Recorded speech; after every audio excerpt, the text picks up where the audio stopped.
Okay, hello everyone. Welcome to another Wolfram Language Design Review meeting. This is part of our incremental language development series, and we've got a variety of topics here. First, cardinal direction string. I thought that was a pretty straightforward thing, but let's see. Yeah, we started talking about it last week, and we wanted to continue a bit.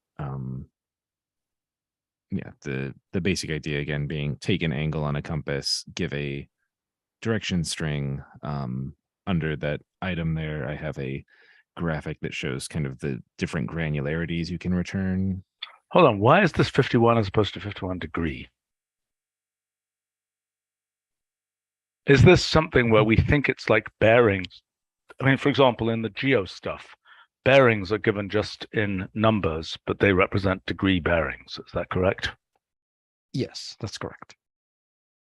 For example, in travel directions, do we have a bearing in a travel, if we say go east on I-97 or something? I don't think there is an I-97, but yeah. Do you get what I'm saying?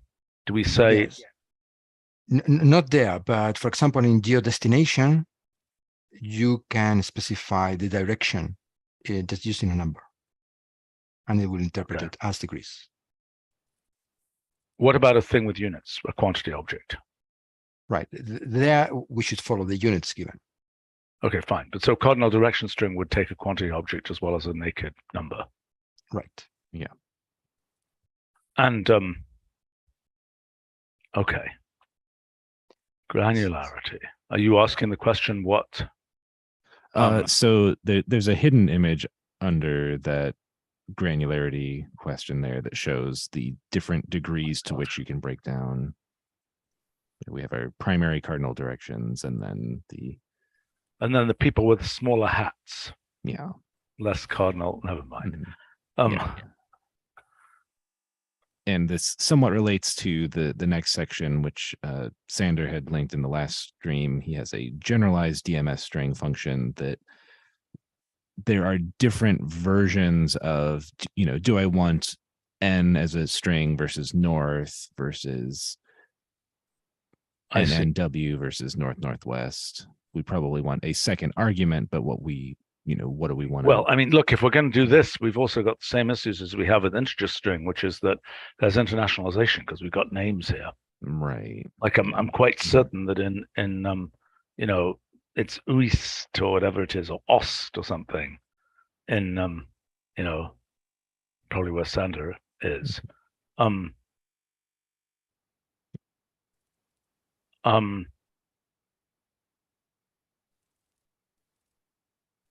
Let's see. So these are called compass roses of 4 winds, 8 winds, 16 winds, 32 winds. Yes. And so perhaps what we need is some sort of second argument in which we specify the how windy it should be, what the exactly wind is. Yeah. Yeah. Well, it's basically a granularity specifier, and it could be. Yeah, I mean, it's got to be that, and it's got to be, I mean, it's very similar to integer name, isn't it? I mean, because it's got to be that, and it's got to be things like, what the, like how this is. Now, presumably there's also, is it an icon data or somewhere else, where we actually have something which is like a control that shows one of these things with a particular direction picked out? Yeah, so the last point in this section under related utility compass direction actually shows the icon generator, which I don't believe is in icon data currently, but probably should be. Okay. All right, let's not spend too long on this because this really shouldn't be. Okay, what is this now? So this is an interpreter. Exactly. Why don't we just put it as an interpreter? Why isn't it an interpreter? It could be. So right now, the geo functions can understand all these strings, and they would interpret them via this function as numbers. I see. Okay, fine. But we could package this as an interpreter. Yep. Okay. But now,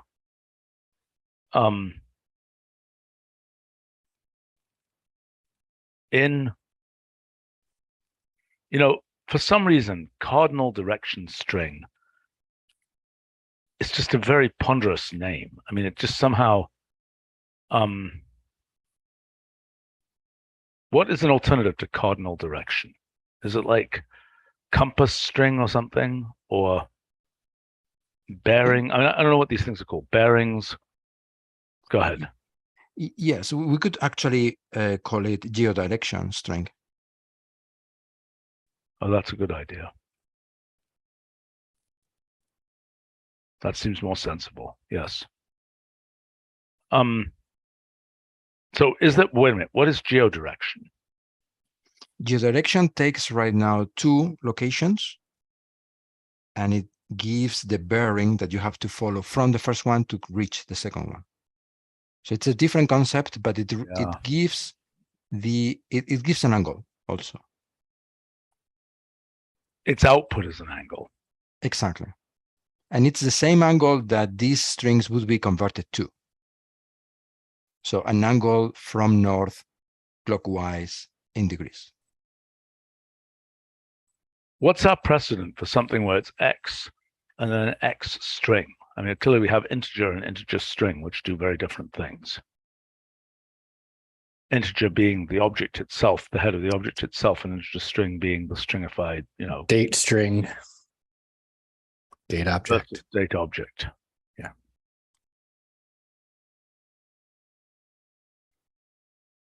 What do other people think about geodirection string? Christopher, do you have an opinion? I think it's okay. It's a little bit niche, but yeah.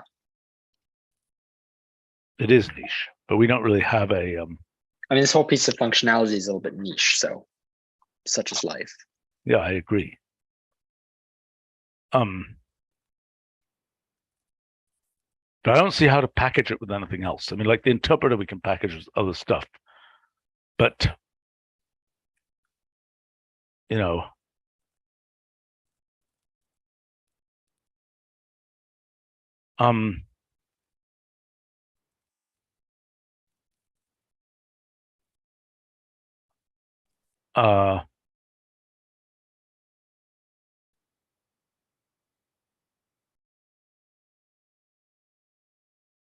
let's see. Okay, you're talking. Go. An advantage of using geodirection rather than cardinal direction is that there are other names of the winds. I mean, there are actual names for the winds like Libecchio and things like that. So we might have a second argument in which we say we won't actually add like wind. Name. Yeah, exactly, let's do it. So we can then either have an integer, which is the wind number, like 8 winds or something, and the default. I mean, if you say 51.73, you're not going to get some giant string, presumably. We'll have a default. Exactly. I think the standard is the strings that you see on these compass rose. Okay. And we could expand it. We could have some sort of long version like we do with dates, things like that. Yeah, I mean, this. Yeah. So that's west by Where north. is south by southwest? No, the by is always a single. So. So I see. So south by southwest is a fake. The Yeah. conference, that is. Mm-hmm. Fascinating. Yes. So the by is the direction in which you modify it a bit. Yeah, I understand that. But I'm just amused that the conference is a fake direction. Mm-hmm.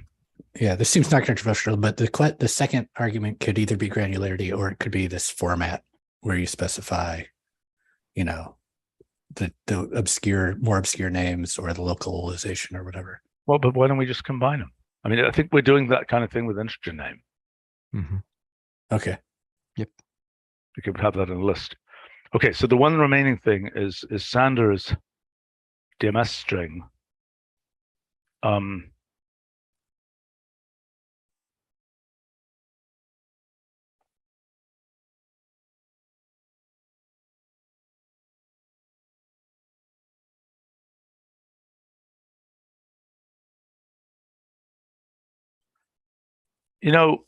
It's a little weird that we have DMS string and then we have this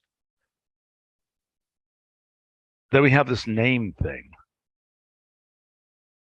Presumably, by the way, the name thing can eat a DMS string, right? Yeah.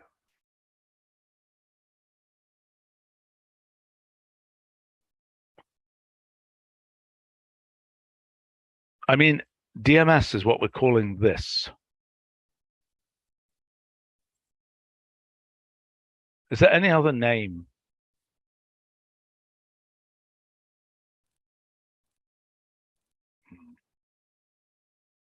Well, I guess degrees, minutes, seconds could apply to things other than geo stuff, whereas this north-south thing is pretty geo specific, right? Yep.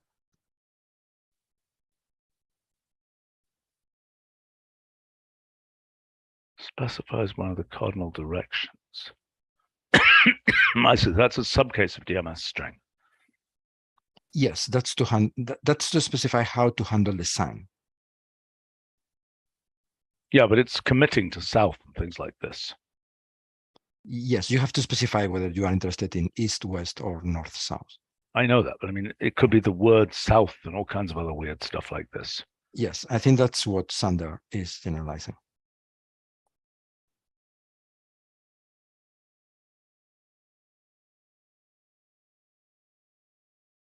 Well, I know we shouldn't take more time on this right this second, but it seems like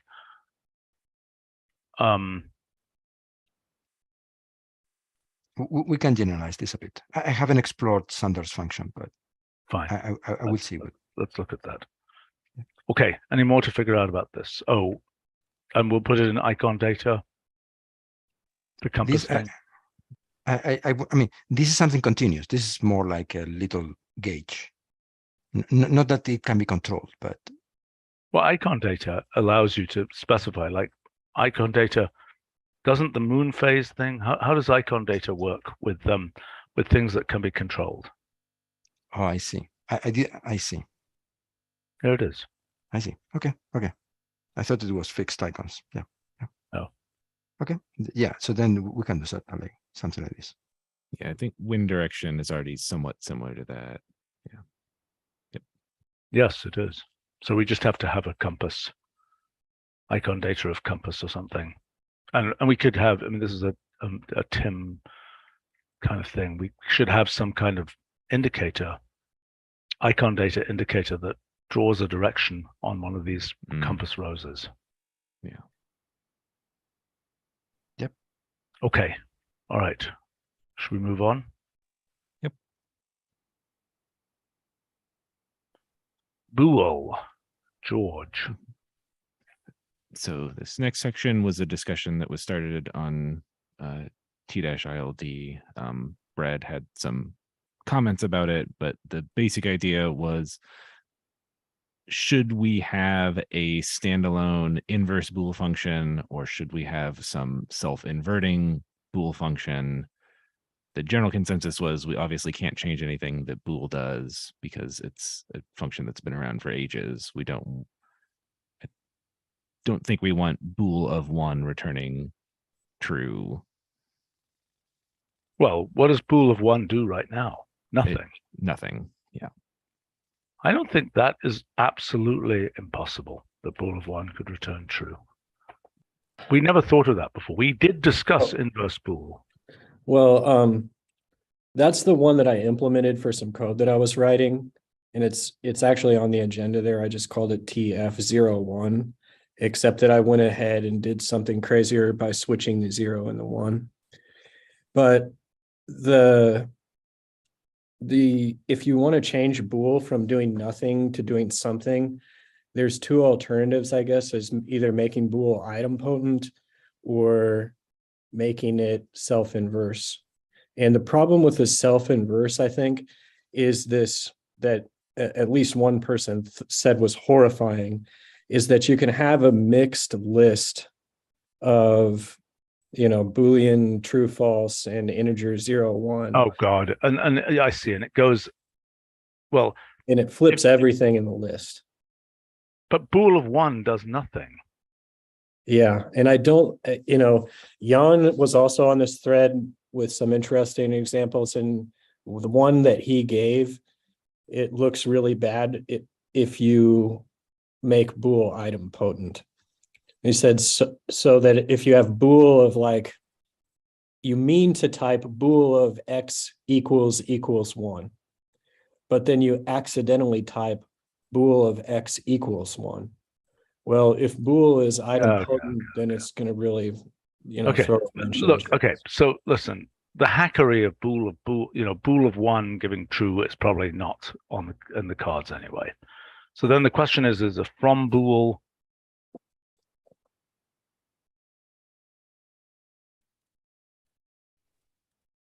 Well, I mean, to my defense, the code works with the inverse thing, but I totally understand if most people don't want to do it that way.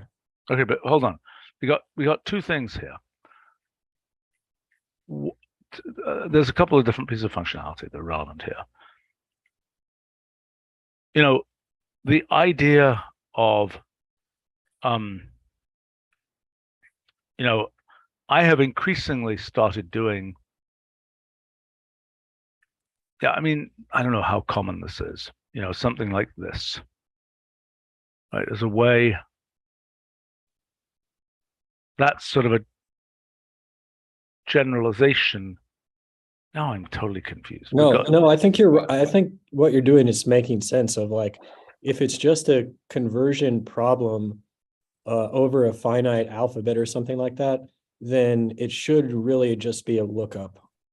But the other thing that's in the documentation for bool is that you can convert back by saying like, making a logical function that outputs true or false. So if you have 1 equals number or something like that. What? Right. I mean, Well, bool digs down into it does basically some sort of replace all, doesn't it? Which is sort of its whole point. Yeah, but at it's least also listable. just listable. Yeah. But if you go to the documentation for bool and then see like there should be somewhere in the examples an inverse, like probably under properties and relations. Inverse of bool. Yeah. So that's like a functional way to do it, but that's actually for this problem not what I would first think. Okay. Look, to me, the serious possibility is to have a function from bool. The concept of inverse bool is just absolutely horrifying, and we're not going to, that just doesn't make any sense. So,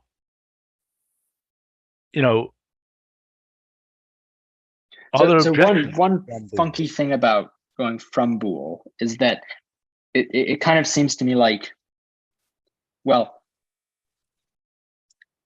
yeah, I mean, it seems like the expression like trues and falses are like the strict sort of correct way of representing Booleans, and zeros and ones are kind of a. Yeah, you want to know what from bool of 2 does? That would be one problem. Yeah. Dugan on the live stream is pointing out that he uses. I didn't know that worked. Wow, look at that. What do you know? Is positive listable, or I assume it doesn't drill down like bool does. It might be listable. I'm not sure. I don't think it is. I think it's a single predicate, but I'm wrong. Oh. Well, you don't know you're wrong until you put a negative thing into it, but hopefully you're wrong. What? Why doesn't this one have a Q on it? What's the difference between positive and positive Q? There isn't a positive Q. Predicates also aren't It listed. doesn't end in Q because it doesn't always evaluate. Yeah.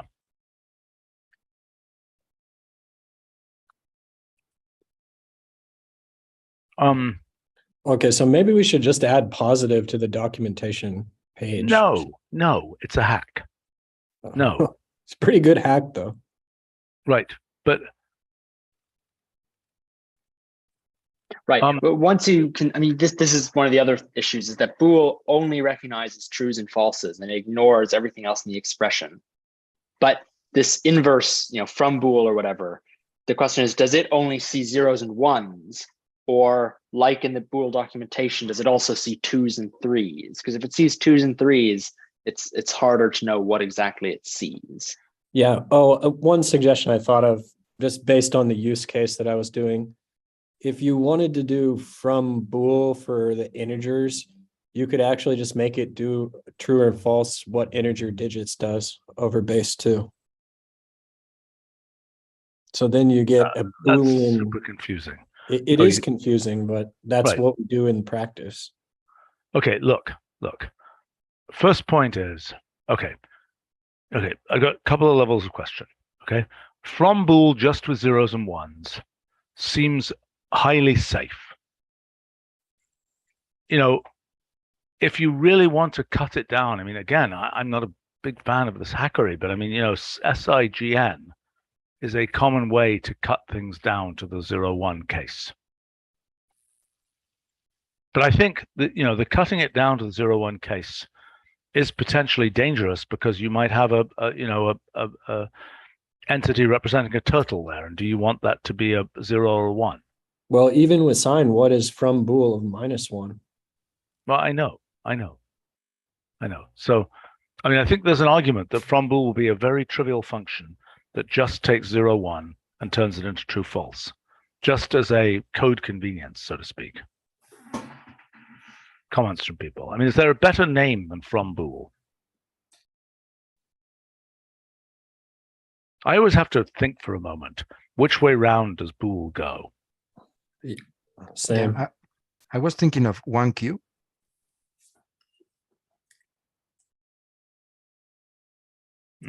But if you say 1Q, then 2 should give 0. I should give false. Yeah. I don't think that's convincing.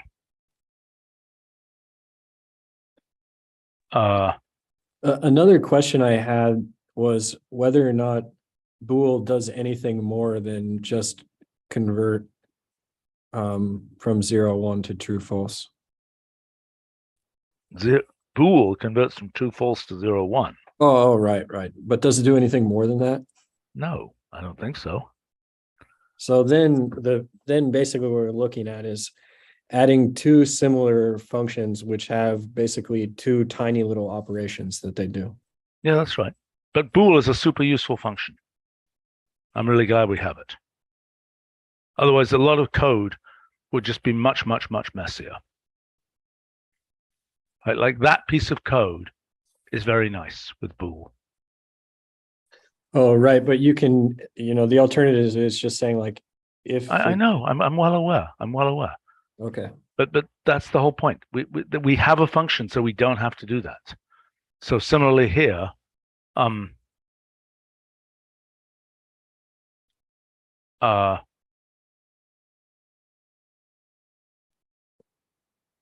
yeah, I mean, it would be a convenience for this other code that I was writing to have the. Okay, let's just look. The fact is, Boole.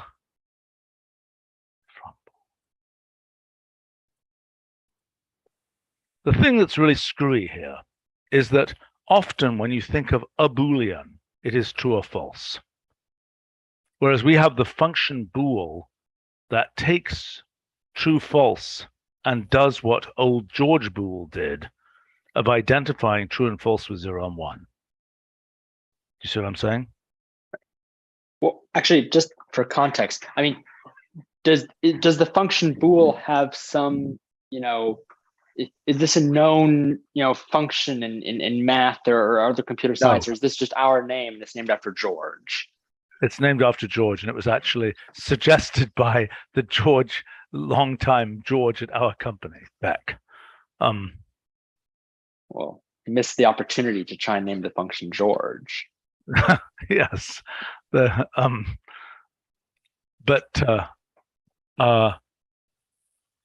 okay, but there's no sort of pure there are names. Yeah, there are. There's things like the indicator function is a common name for something like this, which is just utterly obscure.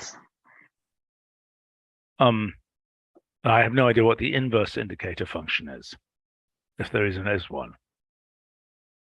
Well, I think the indicator function is compared to floor and ceiling. And I was thinking a little bit about that analogy that it's really not like floor and ceiling. It's more like trig to x and x to trig.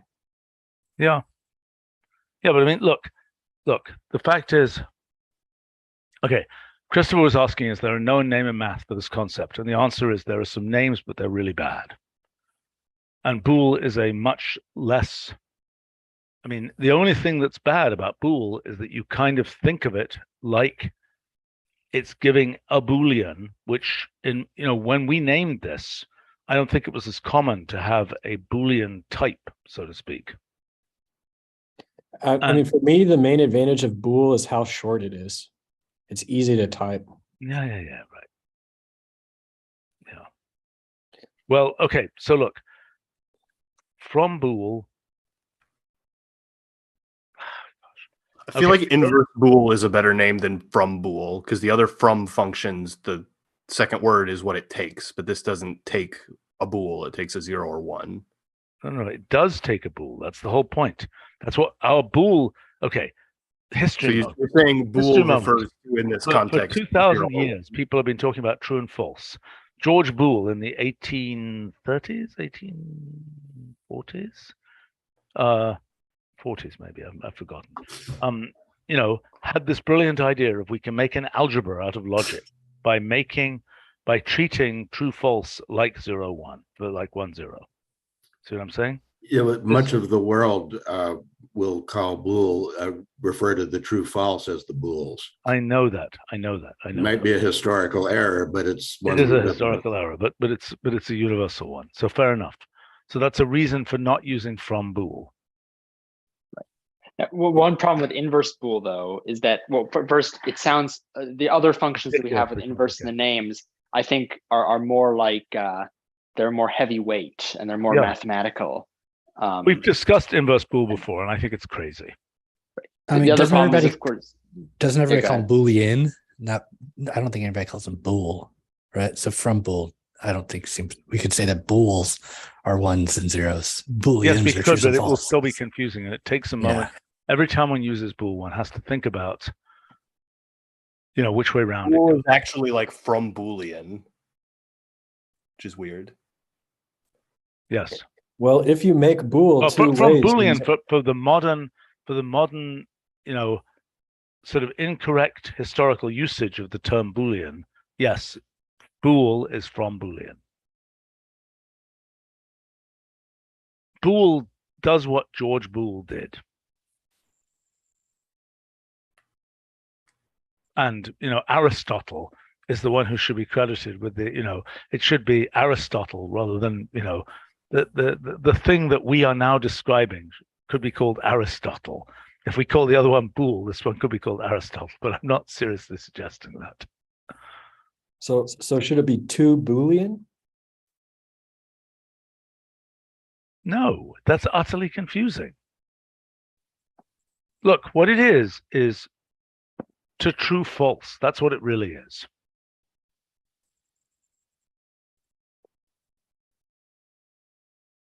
Well, maybe this raises another thing, which is that we don't have. I'm not sure we ever use the term Boolean. Like we don't have a Boolean queue, which is sometimes a little bit annoying.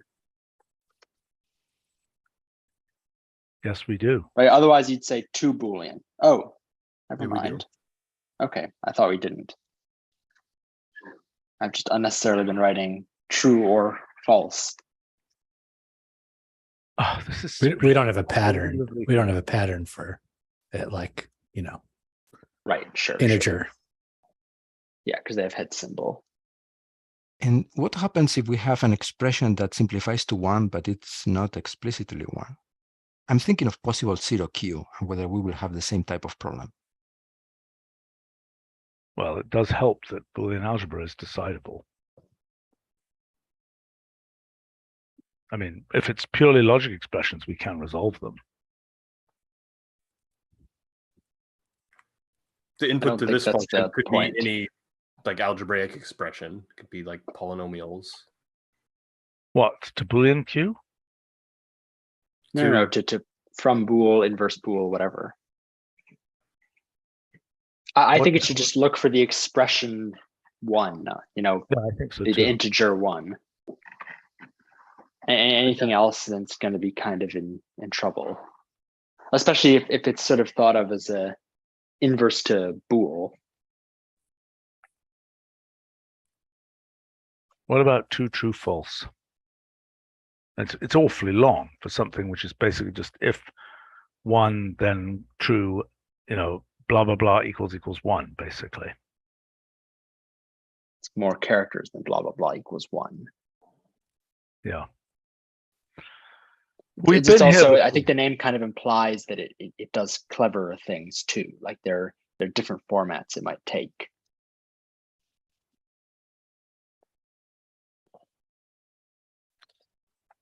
Okay. Well, one other observation is that even though people don't like the suggestion of making Boole two ways, it does eliminate the problem of not knowing which way it goes. I agree with that. That is a good point. Let's review that possibility for a second. What goes wrong if we make Boole two-way? I don't think anything will go wrong, but what people have said is that they're worried about more output errors because of having mixed types. Because if you just do the TF01 function that's there, it will evaluate that. And the evaluation just goes to, well, since it's inverted, it goes to false, 0, false, true. Okay, I would like us to study the possibility because I would love to not be confused about whether it could be a problem for the compiler people not being able to reason about the type. Christopher, I don't think you have a problem with that. Well, I mean, I think things like Boole are already a little bit like, yeah, it's probably fine. It's just the problem of if you had a case where you can't reason about the type, then you wouldn't be able to construct that input anyway. So, Okay. yeah. All right, let's consider this possibility. We never thought about this before, that Boole then becomes the two-way Boole thing. I think Roger and Adam might have an opinion about this. They might be horrified, but I don't think they will be because I think it's just basically a converter. Yeah, and Roger and Adam might be excited about it because it makes some of the calculations with the SAT solver that's where I think the use cases would be. That's where the use case was already. Yeah, I mean, basically, I like this idea because I mean, then if you say, because we've got things like Boolean table, okay? So let's just look at this for a second. Boolean table PQ, okay? Okay, now this, if we say bool of that,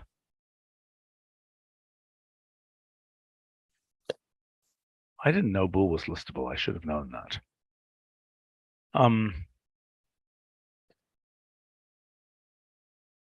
So then and is times, right? So if you do table of, what is it? P times, oh, that should that be P and Q? Yeah. But wait a second.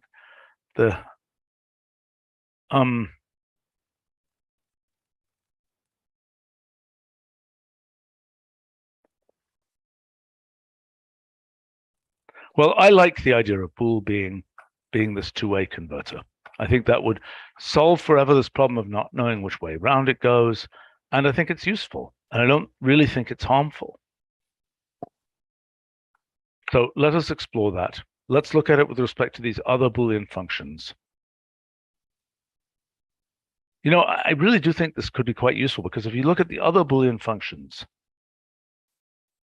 oh gosh, why does this not point to any Boolean stuff?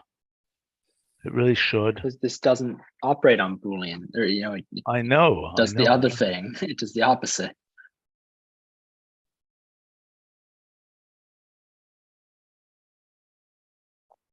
Okay, so a Boolean function here. Does this Boolean function thing work on? I don't think it works on ones and zeros. If that's what you're asking. That's what I'm asking, yes.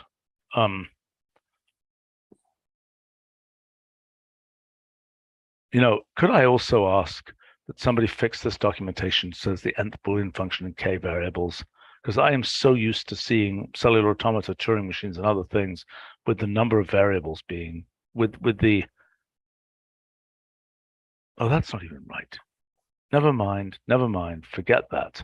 Well, I just hate the fact that we're using K there because I'm just so used to seeing that as the number of colors. Anyway, 30,3.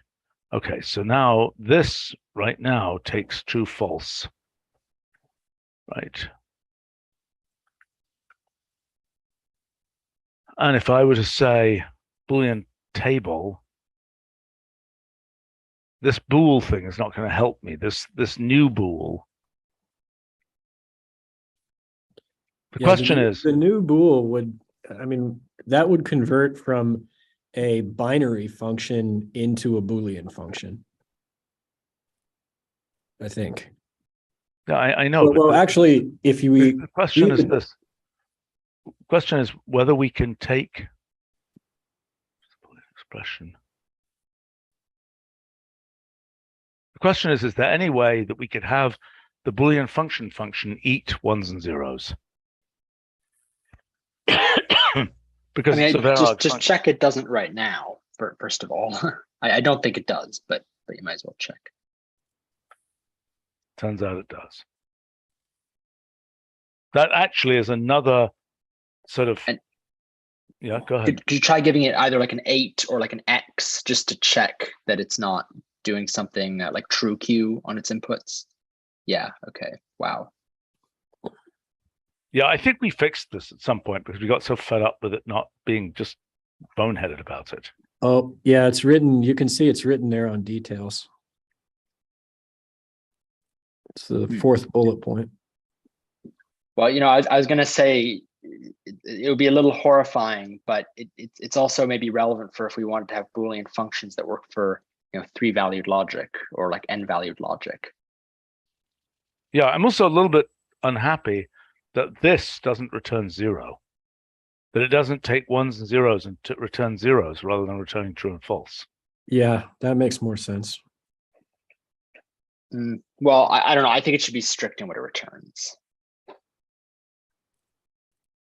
Yeah, but that is strict in what it returns. But what if you give it some ones and some trues and falses, or what if? Then I think it should break probably. Can you do that right now? Yes, I think we tried that, didn't we? No, we didn't. We didn't try mixed. Well, it'll probably work because you saw what it did actually in the case where you gave it a 3. Is it actually produced a new Boolean function that only took 1 argument and applied it to 3, which is a very fancy thing to do. Oh, really? Oh, okay. Yeah. Oh, I see. The function is represented by Boolean function always return true or false. Well, we've cooked that goose. All right, listen, I think bool should be the two-way thing. Let's see whether there's anything crazy that happens. Consult with these other people. Let's give that a try. Okay, let's move on. We ready to move on? Yeah, yes. Sounds good to me. A random date. Right. So we talked about this a couple of weeks ago. There's a ref page we can look at. But basically, in putting it together, we had a couple of design decisions to make, and I think we settled on something that's pretty good, but we wanted to run them by you.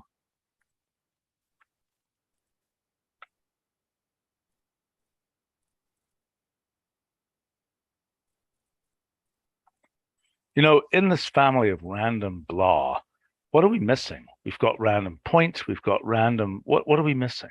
We got random color, we got random word. What else do we not have? We don't have random quantity, but I'm not sure how we'd parameterize that. You could give it a specific unit, but then it's just a random value. You could give it a unit dimension. What else are we forgetting? We have random graph, but maybe not random directed graph or directed. You can just do directed edge arrows are true. Yeah. Oh, but and it has a whole bunch of graph distributions. So you could add a distribution. A link. We have a whole category in the function repository called random stuff, double entendre intended, that people have submitted. I don't know if any of them are things we want. Right. Yeah, a lot of them are fun. Like anti-simplify is a good one. Yeah. Yeah, it's satire. But yeah, some of these are random fortune. Yeah. That's Random matrix. Why do we need that? I thought we had matrix distributions.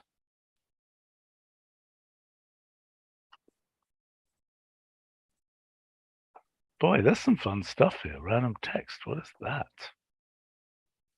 right. So it's words. Actually, yeah. random It could vector. be a lot more intelligent, but it's useful for like lorem ipsum kind of stuff.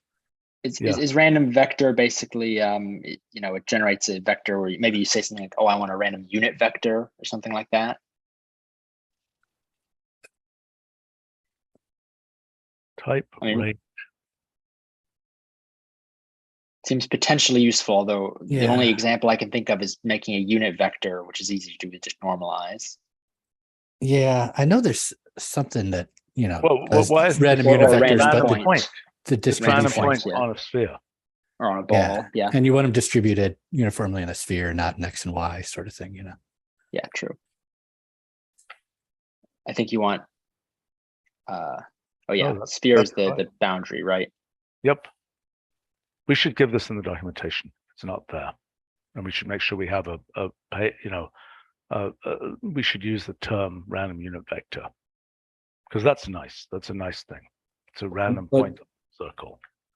Is there a way to take slices of the sphere or like subsets of the surface of the sphere? You mean caps?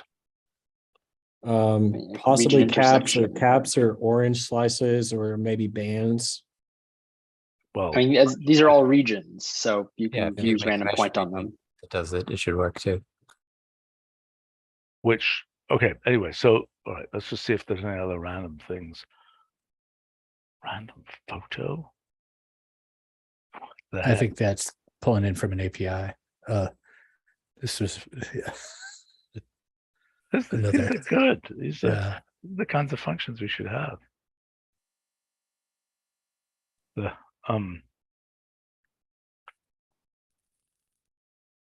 Why is that so slow?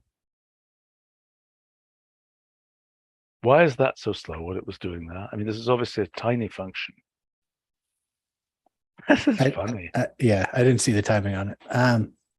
Obviously, the first time you use it, it has to download it and cache it. This is really kind of amusing. Okay. All right. If I say 10, does it generate 10 of them? It even does other languages. Does it? Oh, so it does. Wow. I mean, I wonder whether it translates into I wonder whether it translates the cultural, does the cultural translation as well. Oh, Bulgarian. That's the function repository. Sometimes the developer only does what they care about. That's an unusual case. I could be wrong, but I thought Anton is from Belarus. Okay. No. I think he's from Bulgaria. Oh, never mind. Anton's Bulgarian. He might be originally from somewhere else. Who knows? Okay. I don't think we need this in the language. No, we do not. Amusing though it is. Okay, let's just see. Are there any other ones here? Something like random split and random bins. Those are, reasonable things that are kind of generic. That aren't just random derangement. Yeah, I mean, with this lazy stuff, that is another thing that is potentially, given a lazy, we're talking about lazy subsets, right? And obviously there's a take on a lazy subsets, but yeah, in fact, this is a good point. I don't know if Nick is here. Is Nick here? Yeah, Nick's are here. Sorry. That's so confusing. Okay.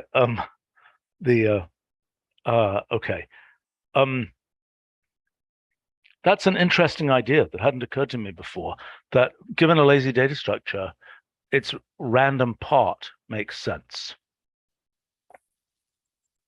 See what I'm saying? Random part. Right, because you've got a lazy subsets, right? Lazy subsets represents the whole collection of subsets. So like random derangement, if you had lazy derangements, random part of lazy derangements would give you a random derangement.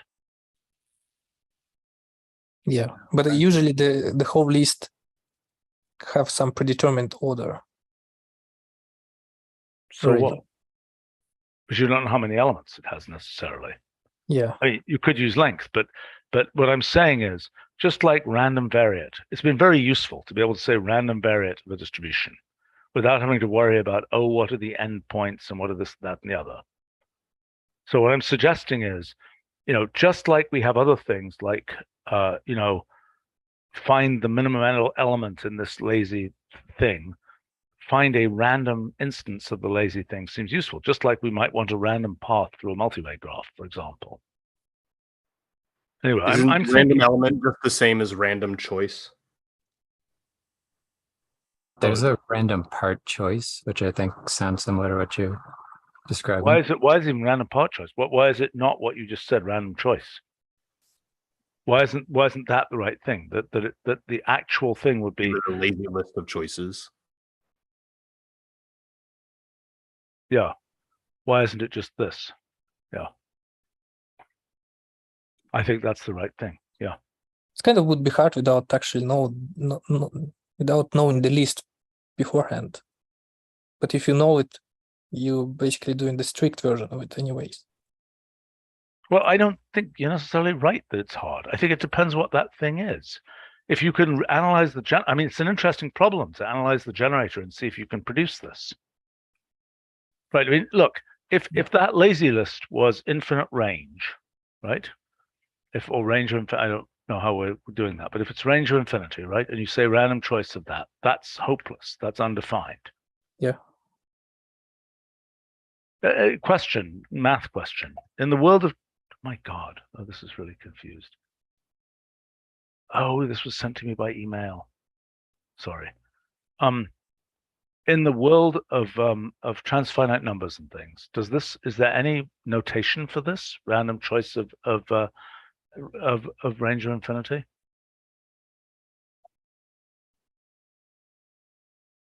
Well, how different is that from choosing a real number between 0 and 1?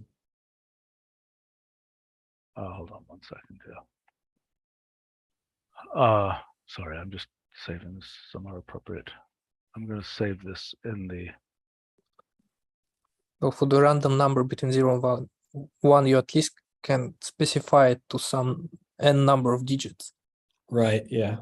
But for the integer. No, it's hopeless. I mean, there's no way to specify.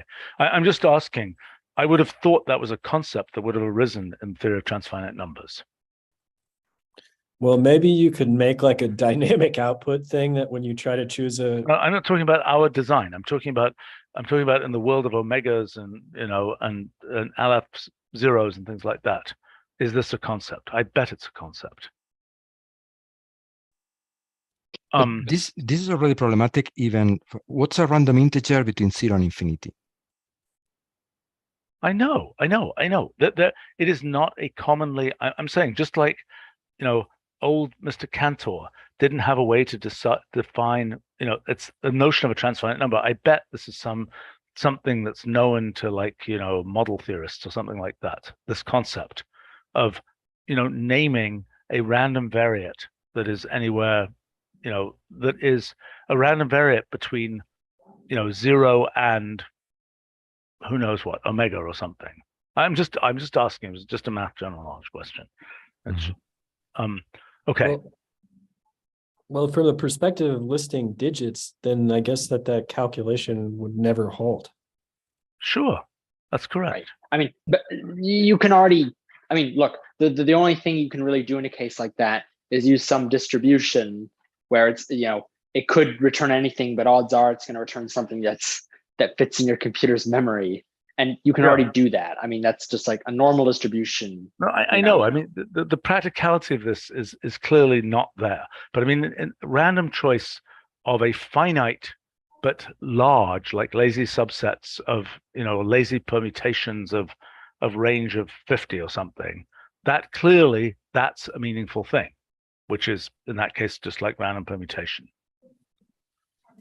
Yeah. Okay. right. In any case, so I just want to make sure that, and this should be communicated to whoever's project managing the multi-computation stuff, which is, who is that now? Is that Kristen now? Kristen, yeah. Okay, just communicate that to Kristen, this random choice in the case of lazy data structures. Okay, let's come back. Go ahead. Yeah, okay. Let's go back to random date.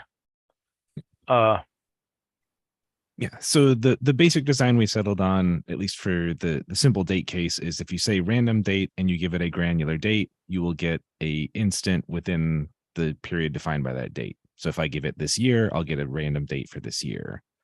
And if I give it a day, I'll get some time within the day, etc. You know, there's a way, if you give it a year, though, it'll give you a random instant in the year, right? Yeah, Yes. I don't think it's the right thing to give a random instant. I think because it's called random date, I kind of feel like it should give by default a day. Well, but date objects are what we use to represent instants. Yes. We do have an option to control the granularity of the output. Okay. Arguably, it should be, well, I actually, never mind. I was going to say arguably it should be the second argument because that's what date object does. Yeah, But I guess random functions also use the second argument for the number of things. Right. Syntactically, we're following the other random functions. I know, and you're having to introduce a horrifying new option that we don't have for anything else, which is calendar granularity. Yeah, it is an option we've talked about having in the past because the other arguments for a data object all have an option form. And if we introduce it for this, we would generalize it and it would be something you could specify in some places, because we have run into this before with, I want to generate a date range and the output granularity I want is potentially ambiguous. And right now we infer it based on the input dates. And being able to specify. Why isn't it called date granularity? It could be date granularity. Calendar granularity is generally how we refer to the granularity because it's determined by the calendar system associated with the date. I think that's obscure. Okay. What about the possibility of an option called just granularity? Just like we have precision. Well, no, precision isn't an option, is it?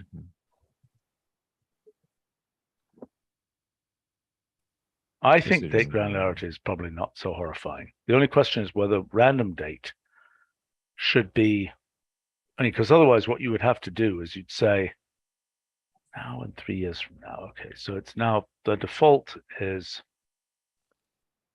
random date in the next 3 years, basically. Yeah, so this is one of the new things we've added is this syntax of specifying a quantity and it being inferred as an offset from now. Yep. And so you can give a sign to say, I want it 3 years from now or in the past 3 years. We can also give a pair. Yep. Okay, so if I say here, random date, and I say 10 dates. Oops, is this going to work? Okay. And now I say, for example, date object. What happens if I say date object of that, comma, day? Well, date object doesn't thread. Yeah. So you'd have to. Is there a good reason date object doesn't thread?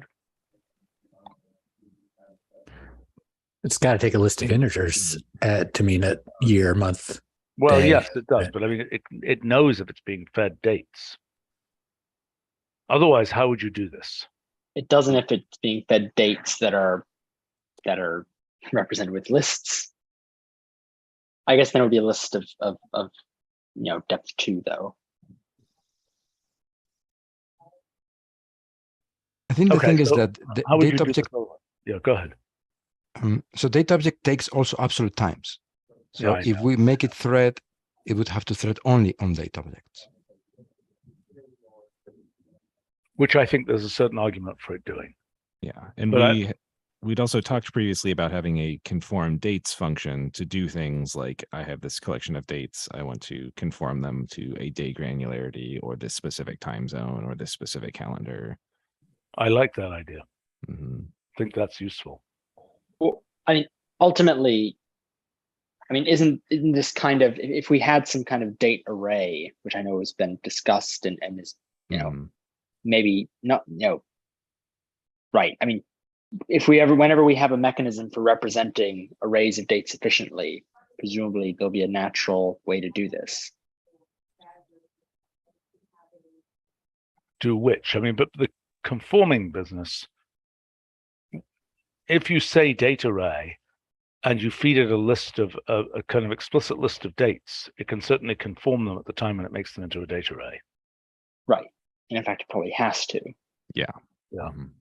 But I think conform dates is a useful, I mean, it would go along with conform images and things like that. Yep. It'd work basically exactly the same way. I think we should do it. I think we should have that function. Would it like work deep in an expression? I don't know. I don't care. Like a data set. I mean, that could be useful. That could be useful. Right. That could be useful. I would say no, because the other conform functions, I think, just operate on lists, but I don't know. The data set example is pretty good.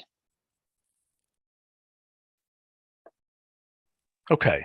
Look, the only thing that's bothering me is this instance versus some other default granularity.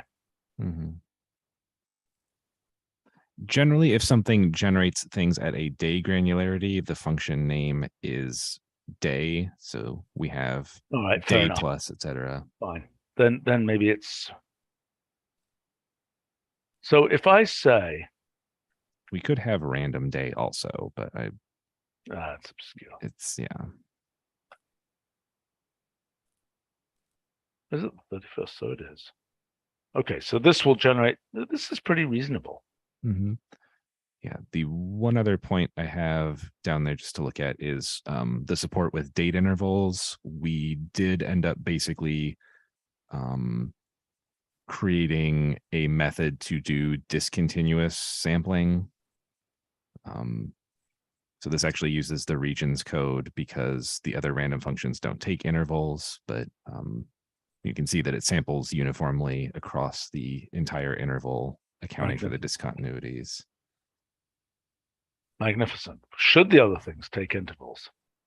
It's been discussed before, and I think probably, but developer time is kind of the question there. Like random real, for example, taking an interval. Yeah, I think there's no technical reason it can't. Obviously, it's just a question of. Okay. I mean, that should be in the LCC meeting at some point. Okay, I'll pass that along at least. Okay, let's take a look at the rest of this.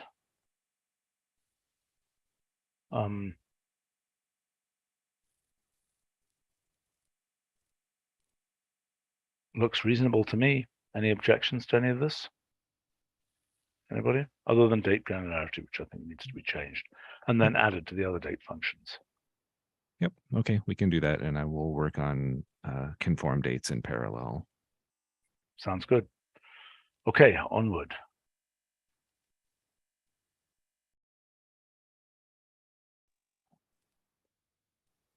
So these are some functions that have been in the queue for years and years, and every time we've looked at them, we've kind of punted on whether we should actually implement them or not. And we wanted to kind of circle back and have a more decisive thumbs up or thumbs down, whether it makes sense to have a. Okay, so these are side effect functions. I mean, I do think that outer sees more use than I might expect. Certainly more than inner, I think. Oh yeah, inner is much more niche. I'm not even sure inner really makes sense, because the whole point you need to then, yeah, you got to combine the elements. I agree. Okay, but the thing that is, the operation that I do a lot is some variant of this. And I wonder whether we should have a function that just does this and also does not have the confusion that outer has about whether it goes down a level here. Because if I go here and I say A, B, C, D, it's going to make something which is, in other words, and it also has this Verogs craziness. My question is whether this case of the list, I mean, I don't know how commonly, I think the list is a decently common. Yeah, go ahead. No, I'm saying it's sort of a tangent to what we're looking for. I'm not sure that makes it. Well, I mean, okay, the reason to have a scan function is that you don't want to waste the memory of the whole right. thing. Yeah, no, that's the whole point, and that is important, or could be. Right. The only problem is I'm not sure that the semantics of what you scan over, so to speak, would want to be exactly the same semantics as the outer. That is, I could imagine, for example, well, that seems bad, but okay. I know. If it's called scan outer, it has no choice. But I'm saying clearly, in the case of scan, it doesn't care about the sublisting, right? Because it's pure side effect. So, well, there maybe is a question over what level, if it's equivalent to scan of outer, there's a question of what the level spec of the scan is. Maybe you can select it. You know, its default is probably on list -1 or something. Scan outer would go, well, no, it's a more obscure level spec, because scan outer would go to the lowest level at which the outer was operating. So to speak. Yeah, it's sort of a level -1 or something of. Yeah, because I mean, in this case here, the scan would clearly go. The scan would go over. I mean, it's not level -1 because this here, it would go at level 2. It's the sum of the levels of. It's the number of elements here multiplied by that quantity, isn't it? Well, partly that's this is acting at the because you level have 1. list used in 2 different ways here. Yeah, probably having F in the first argument is clear for this example. Yeah. No, live stream is suggesting scan tuples. I was going to say scan tuples and scan subsets. I mean, this is related maybe to the laziness stuff we've been talking about, because there is a whole zoo of these functions that often return big lists.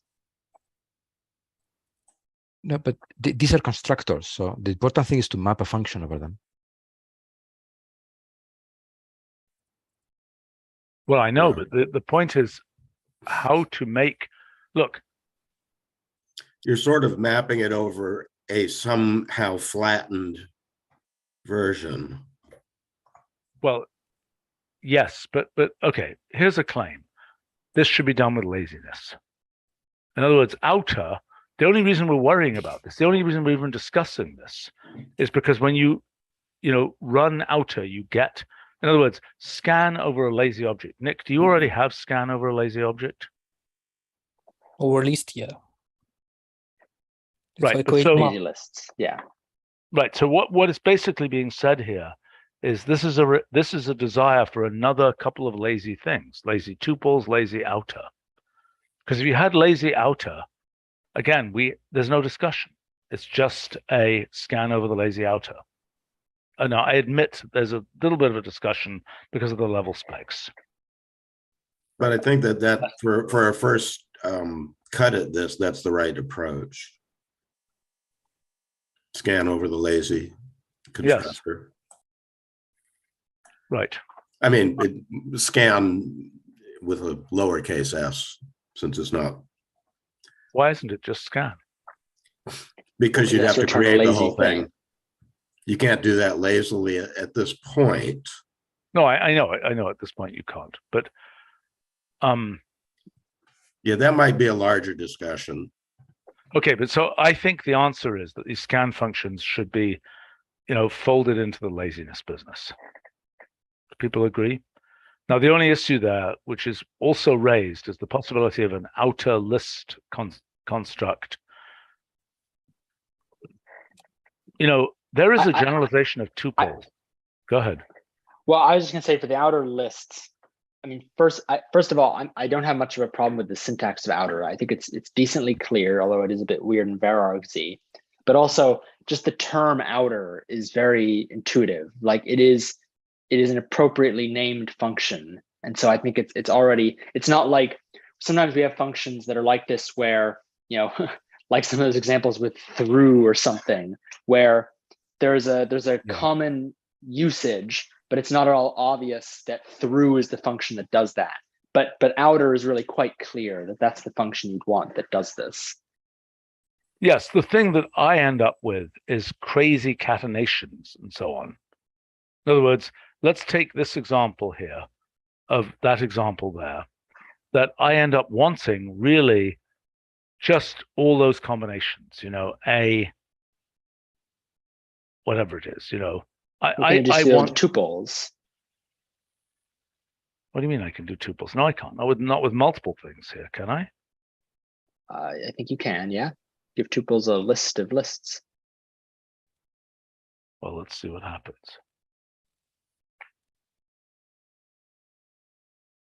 So I give this, and then I give that a list of lists. Get rid of the 2, yeah.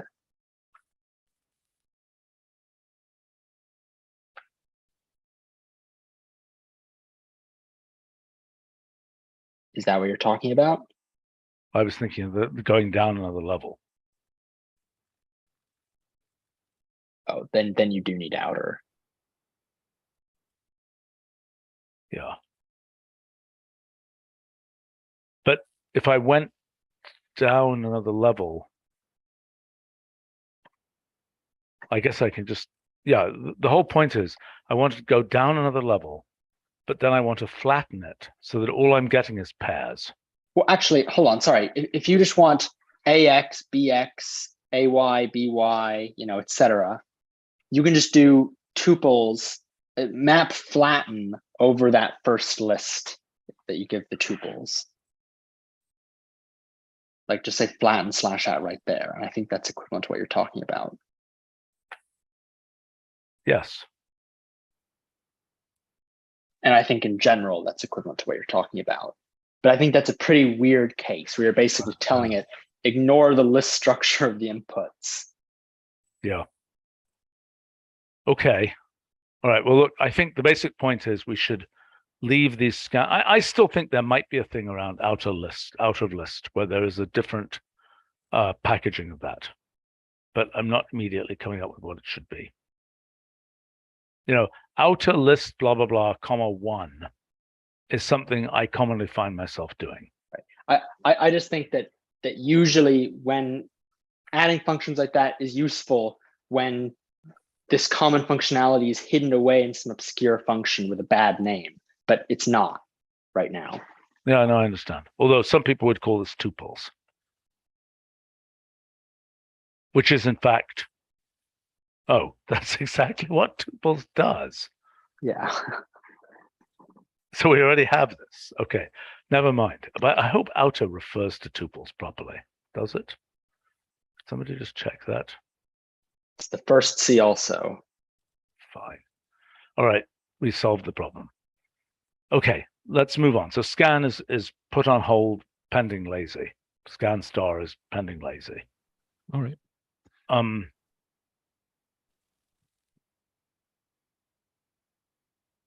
Okay. So these two are related functions that are popular in the function repository, and they are technically possible using curry or operator apply, but because they're kind of referring to really fundamental functional operations, I wondered if it's worth. What does it do? Sorry. It's basically an operator form of map at a given level. So that ML function is map at level, map at. So it's dealing with the fact that maps operator form, map of F, that the 2-argument form of map is function and target. Right. And the same with apply. This isn't crazy. I mean, this operator form, I don't know whether there's any.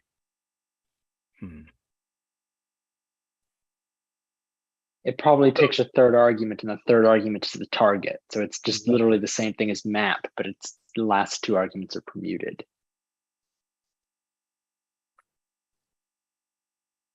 Just a little bit funky.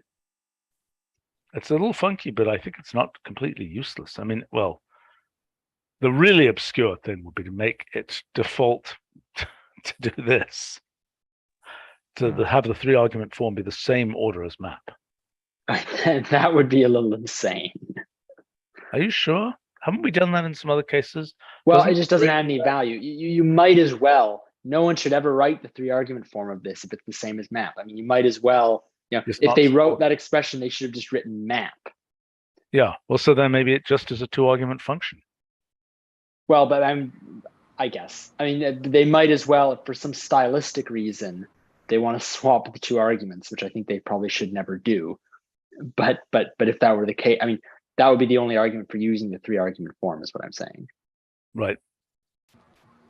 These remind me of echo function and echo label, and it is a similar issue of the operator form syntax not being available. You're right. They just use the operator form. They don't have a non-operator form. Oh, is that right?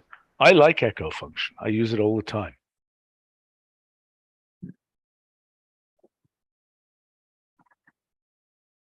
However, the thing that I don't use all the time is echo evaluation, although I should. Don't use it very often, actually. I really should use it.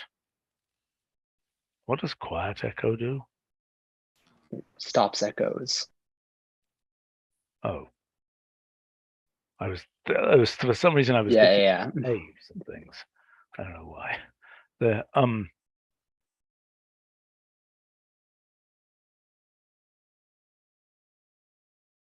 I don't know. I feel like I'm generally a bit skeptical of these like really, really tiny convenience functions, because I think that they'll, it's sort of, for very pro users, it saves them a handful of characters. But for people who don't really know what they're doing, it's just very confusing. Like, what's the difference? Why does this exist? And it just means that people will read the code and they'll be like, I don't know what map level is. Possibly. I kind of like this one. I mean, I would like to analyze, one way we could be more principled in analyzing something like this is to be able to look through code and see how often one would actually use this. I mean, it's hard to know analytically because it's, people might be avoiding using maps in big, say composition chains because it's, they have to write it as a pure function. And they might not write it as a composition chain. Yeah, well, is this in fact useful in a composition chain? I think it is. Yeah, I've certainly written the map with a level spec pure function before in composition chains, but yeah. I'm just afraid. I mean, like, for example, there are a lot of contexts where I'll explicitly not use what I'm referring to as a composition chain because there's a certain obscurity to it. I mean, there's a certain this is some crazy, kind of hieroglyphic way to write things. And I'm sort of concerned about having an operator, a function that is just there for usage in hieroglyphics. Yeah. What do other people think about this? I mean, I do think it's useful. The other option I was thinking is if there's some sort of headdress manner to hack in a level spec to operator forms that we can't normally use, but I think that's probably the wrong direction to go. I don't see how you can headdress a level spec. Well, it's the same thing as like operator applied, but operator applied switches the first 2 arguments. This is, operator applied prime, which switches the second and third. Oh, that's just. I mean, it is also presumably the second argument of operator applied or curry applied or whichever it is lets you do this. But, at that point, just write a pure function. Yeah. Mm-hmm. Yeah, this is that is just utterly obscure. Yeah, it works, but it's not at all intuitive. I'm not sure about this one. Should it be called something like deep applied? No. That's even more obscure. Or level map might be better. Level map might be better than map level. I mean, it's also confusing because people will be like, well, map has a level spec. Why do you need map level? Yeah. Yeah, I like level map better because it's a noun It is an operator, so it's a thing, not a Good point. operation. I don't know.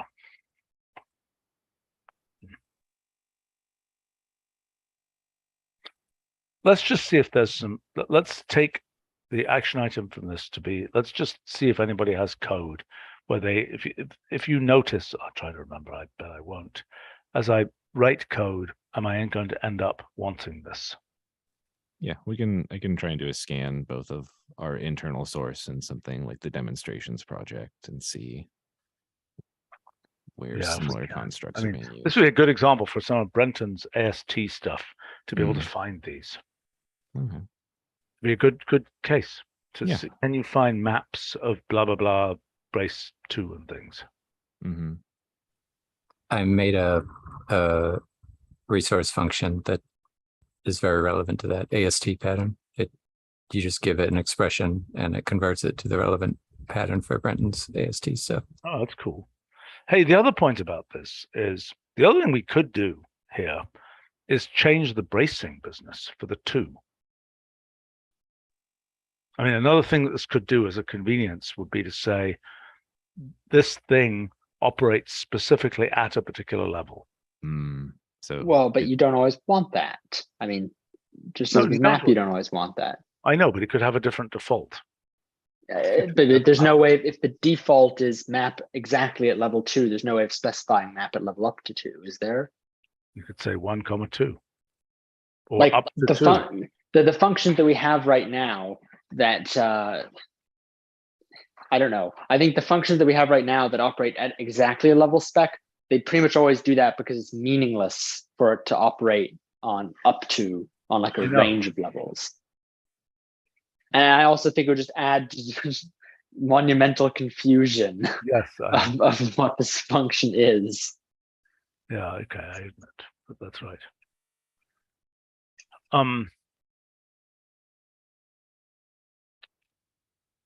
All right. Well, good. Okay, I think we should wrap up here. So, I mean, we're not going to do this immediately, but perhaps we can. We'll do some analysis and see. Yeah, if you have a chance. Sounds good. All right. Thanks all, and see you later. Thanks, Bye.